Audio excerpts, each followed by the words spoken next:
তুমি কোথায় নামবা? আমি যেখান থেকে উঠেছিলাম আপনি সেখানেই রেখে আসে। আমি তোমাকে কদিন থেকে লক্ষ্য করছি, তুমি আমার টুকটুকিতে যাচ্ছ আবার ফিরে আসছো, কোনো জায়গায় নামছো না, কোনো কাজও করছো না, ব্যাপারটা কি? আসলে ব্যাপারটা হচ্ছে আপনার বাড়িতে যে মেয়েটা রোজ রোজ যায় না, ওই মেয়েটাকে আমি ভীষণ ভালোবাসি। মেয়েটা জানে? না, আমি এখনো বলতেই পারিনি। তবে আপনি আমার একটা কাজ করে দেবেন। কি কাজ? আমি যে ওই মেয়েটিকে ভালোবাসি এই কথাটা আপনাকে বলে দেবেন। হ্যাঁ, আমি আপনাকে 500 টাকা দেবো আর একদিন রেস্টুরেন্টে গিয়ে বিরিয়ানি খাওয়াবো। আচ্ছা ঠিক আছে, তুমি ওই মেয়েটার সাথে কথা বলতে চাও তো? হ্যাঁ। আমার সাথে এসো। কোথায়? ওই মেয়েটার বাড়ি। আপনি পাগল হয়েছেন? ওর বাবা যদি কিছু বলে? কিছু বলবে না। আপনি এমন ভাব নিচ্ছেন মনে হচ্ছে আপনি ওর আব্বা। হ্যাঁ, তুমি ঠিকই ধরেছো, আমি ওর আব্বা।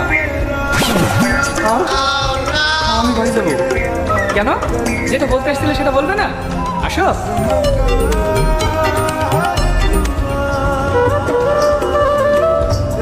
লীনা, লীনা, এটা এই ছেলেটা তোর সঙ্গে কি কথা বলতে চাই, একটু শোন তো।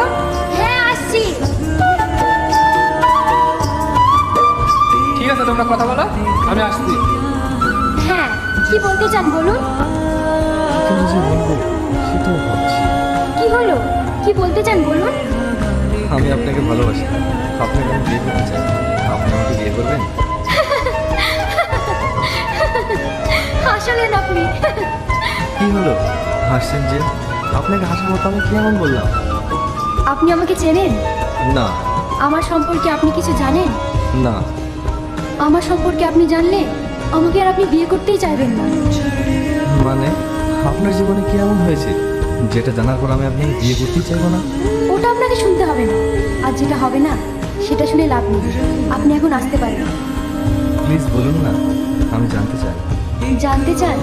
আমার একবার বিয়ে হয়েছিল, আমি একজন বিধবা মেয়ে। মানে? হ্যাঁ, যেদিন আমার বিয়ে হয় সেদিন শ্বশুরবাড়ি যাওয়ার পথে গাড়ি অ্যাক্সিডেন্ট হয়। তখন আমাদের দুজনেরই ভীষণ খারাপ অবস্থা, দুজনকেই হসপিটালে ভর্তি করে। পরে যখন আমার জ্ঞান ফিরল তখন আমি জানতে পারলাম আমার স্বামী আর বেঁচে নেই। তখন আমি পাগলের মতো ছুটতে ছুটতে আমার শ্বশুর বাড়িতে গিয়েছিলাম। সেখানে গিয়ে আমার শ্বশুর শাশুড়ি ফ্যামিলি আমার সঙ্গে যা ব্যবহার করলো,